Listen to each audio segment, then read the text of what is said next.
So this is the guy. He's with my wife. That's my wife, right there. No, trade out what mangwana. And this is my wife. Hey, of course. Guy. I don't lose you.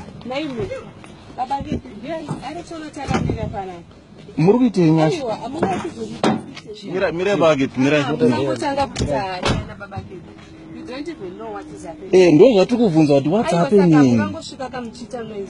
What's happening? Ndo saka, okay, wait. Ndo saka ndati, what saka chizviruiti? Ndakudze kuti we are discussing business. Business rei risingazikana nemurume wako. Business rei. Alright, business rei. Business rei. Kuwe vatira makia jam. Yes, what's happening? Why is that my key one time? I want. Why is my key one time? Saka you shall read a business with my wife. Why is my key one time? Naya, we are tikutotaura zvatikutotaura tiri pagate nokuti amungangoye then you start to harass someone mumutorera makizi emota. But look, for what? Look. Who is it's this not guy? Nice. Ndakudza this is my friend. Unofunga kuti dai friend wekupi kana naye aiuya uzomira pagate. For what? Aiwa, iwo mafriends ako esimba aziya. Saka chazoshamisa ipapa pachi. It's not about me. It's about him. Why? I don't know him. Saka. Chaneta pandechika. Relationship yangu nayo ndei. Nothing. Sa business amudo arandedze. Tine zvandikutotaura ndosaka ndakuzoti tichazotaura takumba. Badenda mukatore makizi. This is the time. This is the time. Chidadzorera chimdzorera maki yake aendi. Taura nyasha kuti business rei. Business rei. Business rei nyasha. Maki yako. Nyasha chizviri.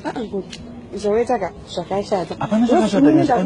Ndakutaura ndatingoti tichakudza takumba. Kumba kwenyasha. Taura takumba. About this issue. Nokuti hanzi zvonu ungati zvona hanzi zvoni.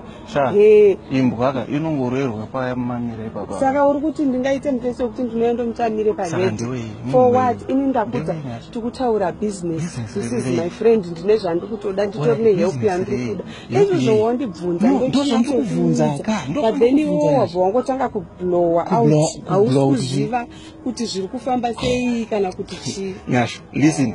Ndablowa chi ndablowa. I came here and I asked it, good you guys, what are you doing? And I'm fight movie. Ndikuti iwo unofunga kuti even if ayo apana chandikufunga but anga uyomira pagate. Taura. Ndoti balance yekumtuya pagate. Pagate. Chingopindura. A single question, Nyasha. A single question. Who is this guy? And he is my friend. Nditori zvandikutotaura naye. Aiwa, usvita zvasi. But you kunditsanzi. Aiwa, don't accuse me. Don't accuse me. I'm not accusing you. Because I cannot see you with a guy mumotka. This guy, nyango Nyasha denda kune kumakuwa kana I was just going to ask you the same question. Who is this muriti? Even denda kune muriti. Apana beta. Nyango papa bana pakana kupi. A place is not different. Apana kana chakambota. Ndoda naye pagate nditizoti pamba penyu. But aiwa. Ndichida kuzvitire. Alright. Saka what's this? Chizviruti. Aiwa. Iwoka izvo zvandikubvunza kubva kudhara Nyasha. Ndichauya ndonyatsa kuzoti chizvandikutaura naye and so forth. But iwo wangotanga nekublowa out. Ndablowa out kuti chi. Ndablowa out kuti chi. Chizvandablowa. Ndovandabvunza ndizvi. Saka what did I blow up? Ndikuzoti tine zvatiri kutaura. Ndikati ndezvei. I have to know. Vatene zvakawanda kutoti vanhu vese. Anta vatobuda vatonodedzana nambe yake tunzi ndiani naye. Baba chete abva vakamutorera makizi. Ndashedza vanhu vapi? For what? Ndashedza vanhu vapi? Vauya vese vamira kandi zvawangochida. Ndashedza vanhu venyu. Aiwa, panomboma ndashedza vanhu venyu Nyasha. Antivabva vatouya vakamirira.